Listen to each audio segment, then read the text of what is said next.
이 시간에 하나님 말씀 함께 읽겠습니다. 오늘 전갈 하나님 말씀은 창세기 3장의 말씀입니다. 창세기 3장 14절과 15절 두 절 말씀을 우리 한음성으로 함께 읽도록 하겠습니다. 창세기 3장 14절과 15절을 같이 읽도록 하겠습니다. 여호와 하나님이 뱀에게 이르시되 네가 이렇게 하였으니 네가 모든 가축과 들의 모든 짐승보다 더욱 저주를 받아 배로 다니고 살아있는 동안 흙을 먹을지니라.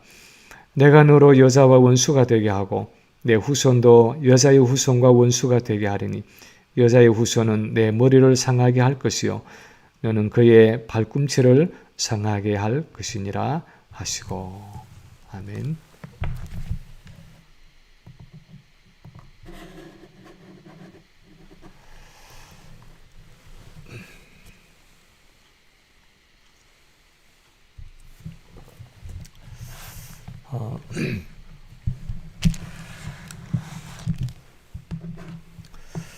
해마다 늘 그랬던 것처럼 올해도 어김없이 성탄절이 다가오고 있습니다.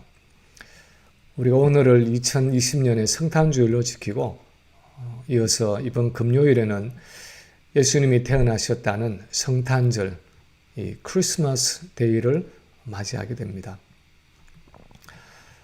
그런데 나이를 먹으면서 느끼는 것은 이 성탄절을 맞는 마음이 예전과는 참 많이 다르다는 것입니다.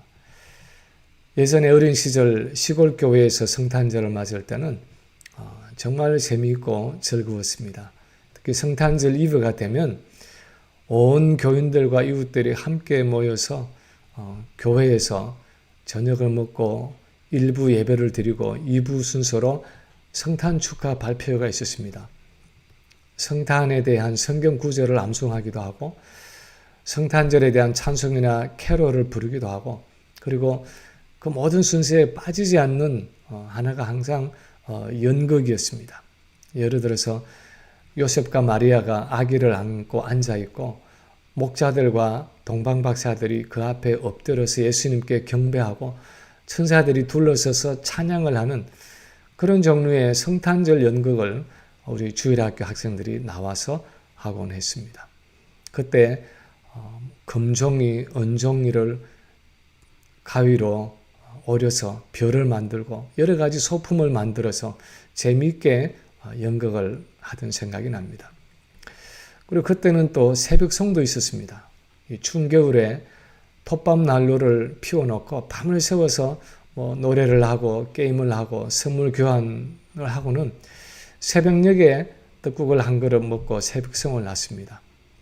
팀을 나누어서 촛불을 넣은 그 종이등을 들고 먼 시골길을 걸어가면서 도란도란 이야기도 나누고 또 노래도 하면서 그렇게 동네를 한 바퀴 돌고 교회로 돌아와서 아침을 먹던 기억이 납니다. 성탄절에는 참 즐겁고 기쁜 많은 추억들이 있었습니다.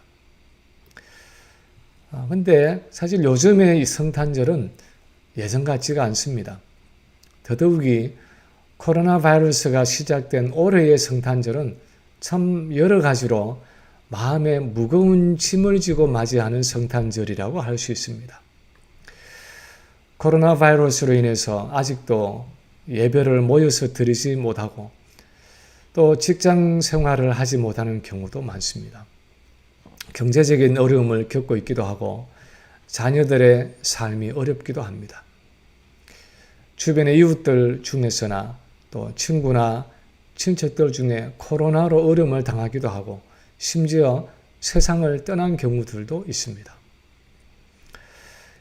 이렇게 힘들 때에 우리가 이 성탄의 절기를 맞으면서 여전히 성탄의 절기가 우리에게 기쁘고 즐거운 성탄절이 되기를 기도하면서 맞습니다. 왜 우리가 이런 상황 속에서도 성탄을 맞아서 기뻐해야 합니까? 무엇이 우리에게 기쁨을 줍니까? 오늘 본문은 우리에게 성탄절을 맞아서 기뻐해야 할 이유에 대해서 몇 가지 말씀을 하고 있습니다. 본문에 의하면 우리가 성탄을 맞아서 기뻐해야 하는 이유는 첫 번째로 우리의 죄악됨에도 불구하고 하나님이 우리 편이 되어 주셨기 때문입니다. 우리가 이 성탄절을 맞으면서 마음으로부터 기뻐해야 할 이유는 인류의 범죄에도 불구하고 하나님이 여전히 우리 편이, 우리 인간의 편이 되어 주셨기 때문입니다. 오늘 본문은 인류의 첫 범죄 속에서 뱀의 모습을 빌어서 인간을 유혹한 사단에 대한 하나님의 저주입니다. 이 뱀을 향한, 사단을 향한 저주 속에서 우리는 한 가지 놀라운 사실을 발견하는데, 그것은 인간이 사단과 한편이 되어 공모해서 범죄함으로 반역을 당하신 하나님이 인간을 내치시고 인간을 떠나신 것이 아니라 범죄한 인간의 편에 서 주셨다는 사실입니다. 범죄한 우리 인간 편에 하나님이 서 주셨다는 사실입니다. 15절 말씀을 보면 우선 하나님은 뱀과 여자, 뱀의 후손과 여자의 후손 사이에 적대감을 두시겠다고 말씀하고 계십니다. 사단이 지금 방금 유혹을 해서 함께 하나님을 반역함으로 자기 편으로 만든 그 인간과 사단 사이에 하나님이 적대감을 두셔서 사단을 인간에게서 떼어놓겠다는 것입니다. 하나님의 창조의 걸작품인 인간을 사단의 손에 빼앗긴 채로 그냥 두시지 않겠다는 것입니다. 하나님의 때가 오면 여자의 후손을 보내실 텐데 그 여자의 후손이 사단의 머리를 상하게 하고 인류를 사단의 손에서 건져내시는 그 구원의 날이 오게 될 것이라고 말씀하고 있습니다. 여기서 우리가 발견하는 놀라운 은혜는 하나님은 인간이 사단의 유혹에 넘어가서 범죄했음에도 불구하고 자기 형상으로 지으신 그 인간을 버리지 않으셨다 하는 사실입니다. 오히려 인간 편에 서서 사단을 책망하시고 저주하시면서 언젠가 여자의 후손을 보내셔서 반드시 그의 손에서 인간을 구원해 내겠다고 선포하고 계십니다. 이 구원의 약속을 지키기 위해서 하나님은 자기 아들을 십자가에 죽게 하시는 가장 큰 희생의 대가를 치르셔야 했지만 결코 죄악된 인간을 포기하지 않으셨습니다. 성탄절에 아주 충격적이고 놀라운 사실은 피해자이신 하나님이 가해자인 인간을 두둔하시고 그 인간의 죄를 덮어주기 위해서 마침내 자기를 희생하셨다는 사실입니다. 자기 아들의 목숨을 내어주시면서까지 범죄한 인간의 편에 서셨다는 것입니다. 우리는 때로 복음서에 나타난 예수님의 모습을 보면서 참 이상하다고 생각할 때가 있습니다.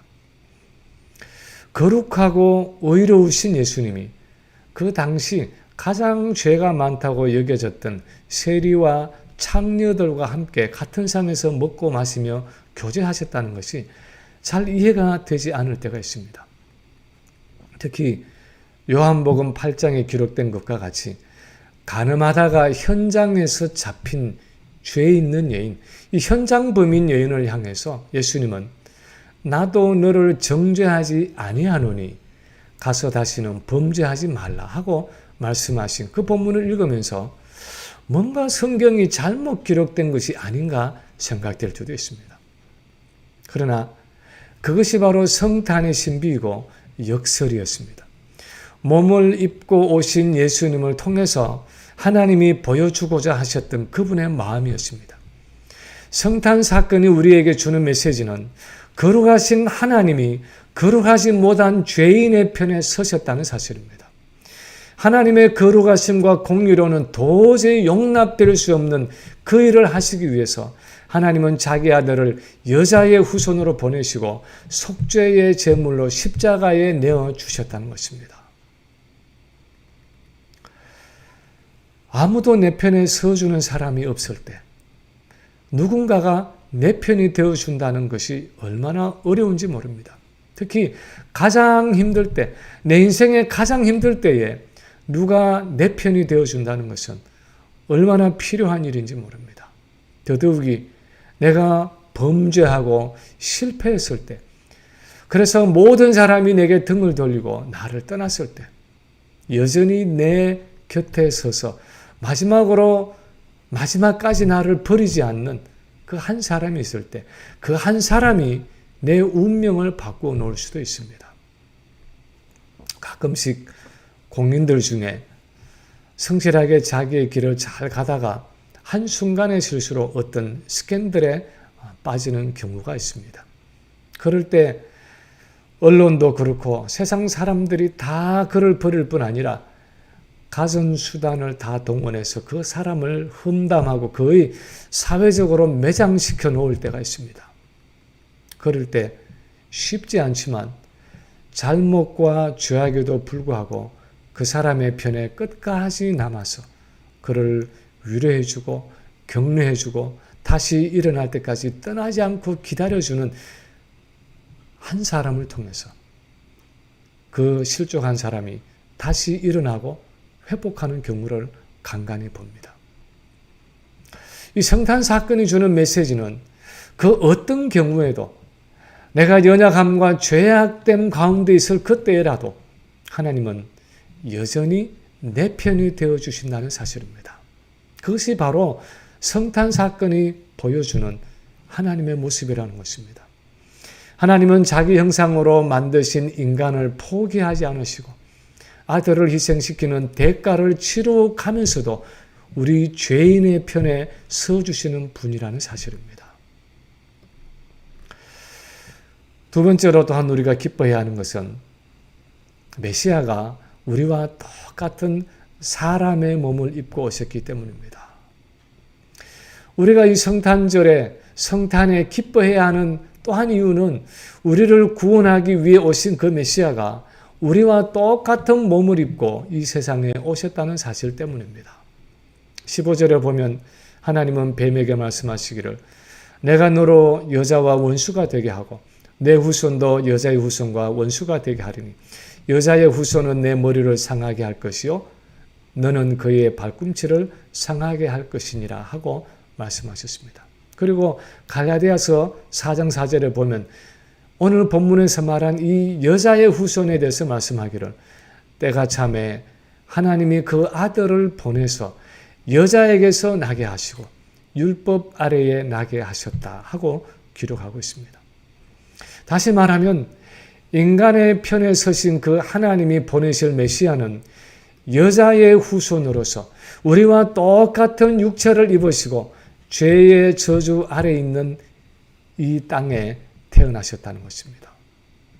실제로 예수님이 이 땅에 입고 오신 그 육체는 아담의 후손인 우리와 똑같은 육체로서 그분은 죄의 유혹과 시험을 받으시면서 우리 인간이 죄의 저주 아래서 당하는 그 모든 수고와 슬픔을 느낄 수 있는 연약한 육체를 입고 이 세상에 오셨다는 것입니다. 그래서 히브리서 4장 15절에 보면 우리에게 있는 대제사장은 우리 연약함을 동정하지 못하실 리가 아니요 모든 일에 우리와 똑같이 시험을 받은 자로 돼 죄는 없으시니라 하고 기록하고 있습니다. 저는 개인적으로 우리 연약함을 동정하지 못하실 리가 아니요 하는 번역보다는 우리 연약함을 체휼하지 아니하는 자가 아니요 하는 옛날 번역을 훨씬 좋아합니다. 동정한다는 말은 내가 그것을 직접 겪어보지 않고도 상대방이 당하는 고통과 아픔을 이해하고 긍휼히 여기는 것 같은 느낌을 줍니다. 그러나 체휼한다 하는 것은 그 정도가 아니라 그 고통을 몸소 겪어보고 통과해 보았기 때문에 공감한다는 그 의미가 훨씬 더 분명한 단어입니다. 그런데 본문에서 하나님이 그분의 메시아를 여자의 후손으로 보내신다는 것은 우리를 형제라고 부르실 정도로 우리와 똑같은 인생을 가지신 메시아를 보내셔서 우리의 모든 연약함을 체휼하시고 우리의 고통과 슬픔과 아픔을 몸소 느끼고 나누시기 위해서 메시아를 여자의 후손으로 보내신다는 것입니다. 세상에 많은 기적들이 있을 수 있지만 영원하신 창조주 하나님이 이 우주에서 티끌과도 같던 우리 인간, 그것도 범죄함으로 하나님을 떠난 인간의 또 죄로 인한 고통과 슬픔과 눈물을 더 깊이 이해하고 공감하기 위해서 연약한 사람의 몸을 입은 메시아로 오셨다는 것은 기적 중에 기적이라고 할 수 있습니다. 저는 가끔씩 복음서를 읽으면서 이해할 수 없는 예수님의 모습들을 접하는데 그 가운데서 누가복음 5장에 보면은 온몸에 문둥병을 가진 한 사람이 예수님 앞에 엎드려서 주여 원하시면 나를 깨끗게 하실 수 있나이다 하고 병 낫기를 간청하는데 아마도 예수님의 능력으로는 얼마든지 말씀만으로도 백부장이 그런 이야기를 한 것처럼 그냥 말씀만 하셔도 그 문둥병을 고칠 수 있었을 것입니다. 그런데 누가복음의 본문에 보면 예수님께서 손을 내밀어 그에게 대시며 이르시되 내가 원하노니 깨끗함을 받으라 하고 말씀하고 계십니다. 왜 예수님이 그 문둥병자의 몸에 손을 대셔야 했을까 하는 게 저의 의문입니다. 율법의 규례로 말하면 문둥병자의 몸에 손을 대면 부정하게 되기 때문에 그것을 금해야 했습니다. 그렇지 않으면 성전에 가서 정결의 의식을 행해야 했습니다. 그래서 굳이 그렇게 그 문둥병자의 몸에 손을 대실 필요가 없었습니다. 그런데 주님은 온 몸에 문둥병이 있는 그의 몸에 손을 대심으로 그의 문둥병과 하나가 되신 것입니다. 죄의 저주를 상징하는 그의 병을 손으로 만지심으로 자신이 죄의 저주가 되신 것입니다. 그래서 그 저주를 몸소 받으시고 십자가를 지신 것입니다. 누가복음 9장에 나오는 나인성 과부의 아들의 그 장례에도 그랬습니다. 장례 행렬이 성에서 나올 때 굳이 그의 시신이 누워있는 관을 만질 필요가 없었습니다. 말씀만으로도 얼마든지 그를 살려낼 수가 있었습니다. 그런데 본문을 보면 그의 관에 손을 대시며 말씀하시기를 청년아 내가 내게 말하노니 일어나라 하고 말씀하셨습니다. 죄의 저주로 인한 그 죽음을 만지심으로 그 자신이 죄의 저주가 되신 것입니다. 그래서 그 죄의 저주를 지시고 십자가에서 그분이 죽으신 것입니다. 이렇게 메시아이신 예수님은 죄인과 하나 되기 위해서 우리 인간이 경험하는 그 죄의 저주와 고통을 체휼하시고 공감하시고 그 짐을 대신 지시기 위해서 여자의 후손으로 사람의 몸을 입고 이 땅에 오셨다는 것입니다. 그것이 성탄의 기적이고 또한 우리의 기쁨이라는 것입니다. 저는 지난 주간 성탄 주간을 새벽 기도회를 인도하면서 몇 개의 그 찬송 가사에 참 목이 메일 때가 있었습니다. 그 중에 하나는 그 맑고 환한 밤중에 무천사 내려와 하는 찬송가 있는데 그 3절의 가사가 이렇게 되어 있습니다. 이 괴로움 많은 세상에 짐지고 가는 자, 그 험산 줄령 넘느라 온 몸이 고나나 이 죄악 세상 살 동안 새 소망 가지고 저 천사 깊은 찬송을 들으며 쉬어라. 이 괴로움 많은 세상에 짐지고 가는 자, 그 험산 줄령 넘느라 온 몸이 고나나 하는 이 가사는 아마 불과 소수의 몇 사람을 제외하고는 대부분 우리 모두에게 적용이 되는 표현일 것입니다. 우리는 죄의 저주로 인한 여러 가지 괴로움을 안고 무거운 짐을 지고 살아가는 사람들입니다. 우리 앞에 놓여진 건강의 문제와 경제적인 문제와 자녀의 문제와 부부관계의 문제와 사업의 문제와 온갖 험산줄령을 넘어가느라고 온몸과 마음이 곤고한 사람들일 수 있습니다.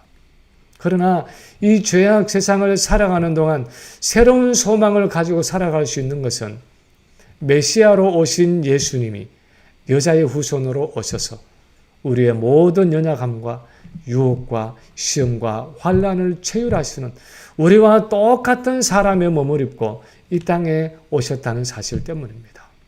그분은 우리의 고통과 슬픔과 아픔과 절망을 체휼하시는 메시아라는 사실입니다.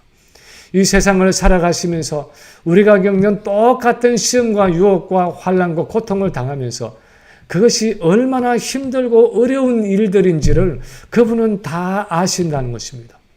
때로는 그렇게 가깝다고 하는 부부도 알아주지 못하고 내 속에서 났다고 하는 내 자식이 알아주지 못해도 수십 년 교제했다고 하는 친구도 모를 때가 있지만 우리 주님은 우리의 모든 것을 우리의 그 마음을 다 아시는 분이라는 것입니다. 그래서 우리는 담대하게 그분께 나아갈 수 있고 그분 앞에서 우리의 마음을 마음껏 쏟아놓을 수 있고 우리의 아픔을 있는 그대로 고백할 수 있다는 것입니다. 그런 메시아가 우리에게 오셨다는 그것이 우리가 이 성탄에 기뻐할 수 있는 이유라는 것입니다. 세 번째로 우리가 이 성탄에 기뻐할 수 있는 이유는 하나님이 그 메시아를 통한 최종적인 승리를 약속하셨기 때문입니다. 우리가 이 성탄의 절기를 맞으면서 기뻐할 수 있는 것은 여자의 후손으로 오시는 그 메시아를 통해서 하나님 우리에게 궁극적인 승리를 약속하셨기 때문입니다. 15절 마지막 부분에서 하나님은 여자의 후손은 내 머리를 상하게 할 것이요 너는 그의 발꿈치를 상하게 할 것이니라 하고 말씀하셨습니다. 하나님이 죄인인 우리의 편에 서셔서 여자의 후손으로 보내시는 그 메시아는 자기 발꿈치를 상하는 것 같은 경미한 상처를 입겠지만 그는 사단의 머리를 상하게 하는 치명적인 승리를 거둘 것이라는 말입니다. 예수님이 십자가에 못 박혀 죽으신 사건은 겉으로는 사단이 승리하는 것 같이 보이는 사건이었습니다. 그러나 사실 그것은 메시아 되시는 예수님이 사단의 머리에 치명적인 결정타를 입힌 사건이었고 그 십자가와 부활 사건으로 인해서 인류를 영원히 지배하려던 사단의 패배가 시작되었고 마침내 예수님이 재림하실 때 우리는 메시아를 통한 완전한 승리를 얻게 되는 것입니다. 그것은 하나님의 구속 사역뿐 아니라 그 하나님의 구속 역사 속의 한 부분을 살아가는 우리 개인의 삶에 있어서도 마찬가지입니다. 이 땅의 삶에는 여전히 죄의 저주로 인한 곤고함이 있고 염려가 있고 근심이 있습니다. 아픔이 있고 슬픔이 있고 고통과 절망이 있습니다. 그러나 이 모든 것 후에 우리에게는 그 모든 것을 합력해서 이루시는 하나님의 선이 있고 그 마지막에는 예수 그리스도를 통해서 주시는 최종적인 승리가 보장되어 있다는 것입니다.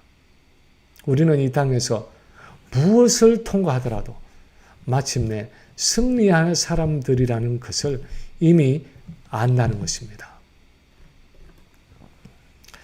저는 가끔씩 요셉이 17살에 형들의 손에 의해서 애굽의 종으로 팔려가고 또 억울한 누명을 쓰고 감옥살이를 할 때 그 억울함과 원통함을 그 분함을 어떻게 참아내었을까 하는 생각을 해볼 때가 있습니다. 어떻게 그런 중에서도 형들을 향해서 복수의 칼을 갈기보다도 매일 하나님과 동행하면서 자기에게 주어진 일들에 최선을 다하는 일상을 살아갈 수 있었을까 생각해 볼 때가 있습니다. 저는 그 힌트가 창세기 50장에서 요셉이 형들에게 위로한 그 말에 나타나 있다고 생각합니다. 아버지 야곱이 죽고 나서 형들이 요셉의 보복을 두려워할 때 요셉은 오히려 형들을 이렇게 위로하며 안심시킵니다. 두려워하지 마소서. 내가 하나님을 대신하리이까. 당신들은 나를 해하려 하였으나 하나님은 그것을 선으로 바꾸사 오늘과 같이 많은 백성의 생명을 구원하게 하시려 하셨나니 당신들은 두려워하지 마소서. 무슨 말입니까? 형들은 요셉을 해하려 했지만 하나님은 그것을 선으로 바꾸셔서 그를 애굽의 총리 대신으로 만드셨다는 것입니다. 그는 자기를 향하신 하나님의 주권과 섭리를 믿는다는 것입니다. 어쩌면 요셉은 처음부터 그 하나님의 주권과 섭리를 믿었기 때문에 자신의 비참하고 불행한 삶에 대해서 비관하거나 절망하지 않고 여전히 신실하게 하나님과 동행할 수 있었는지 모릅니다. 11개의 곡식단이 자기에게 절하고 해와 달과 11별이 자기에게 절하는 그 꿈을 주신 하나님.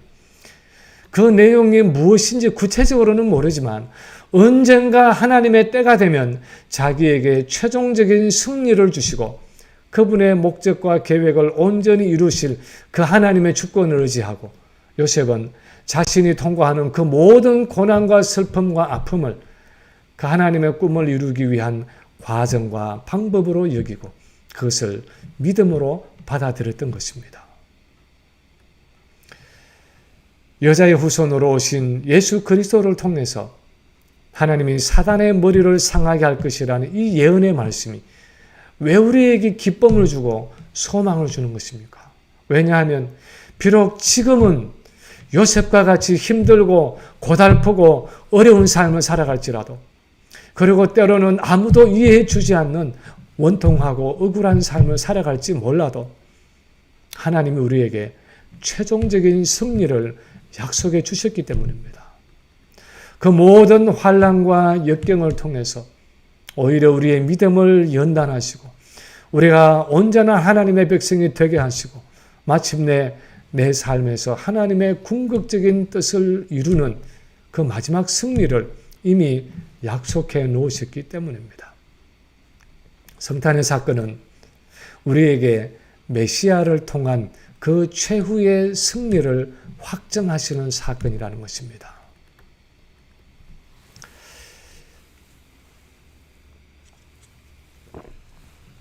(21세기를) 살아가는 우리 인류에게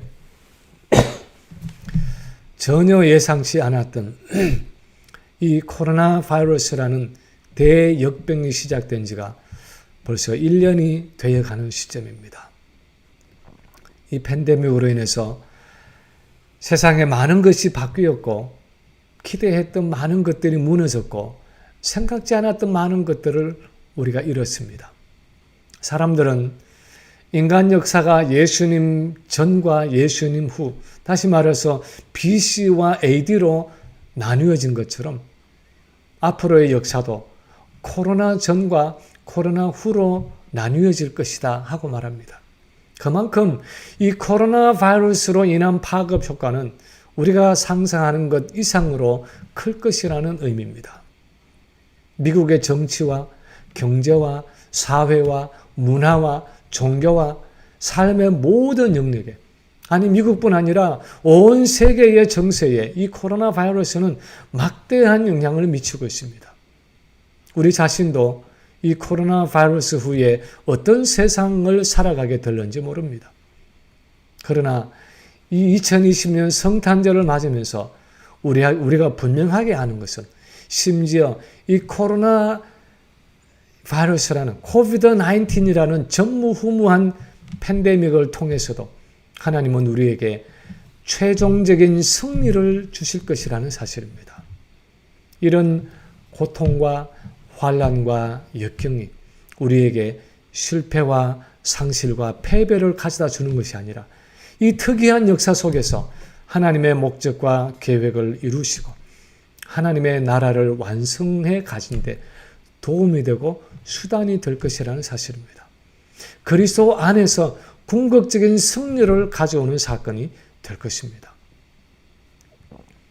내게 경제적인 위기가 있을 수 있고 내게 건강의 시련이 있을 수 있습니다.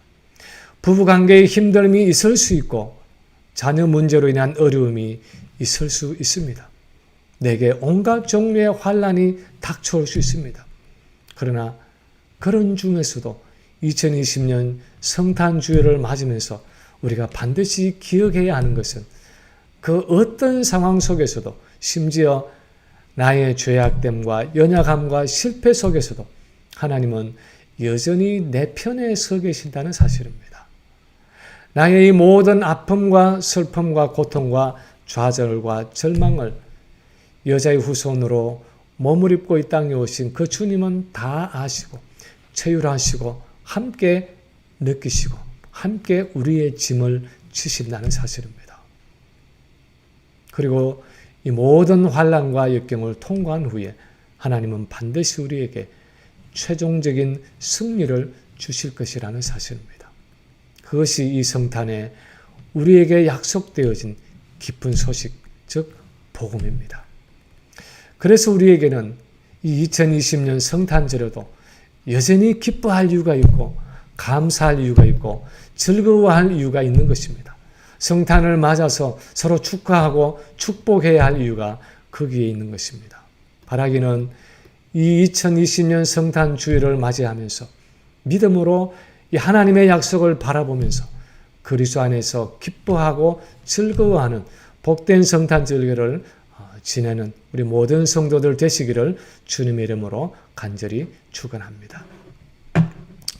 이 시간에 우리 한번 합심해서 기도하겠습니다. 오늘 이 본문의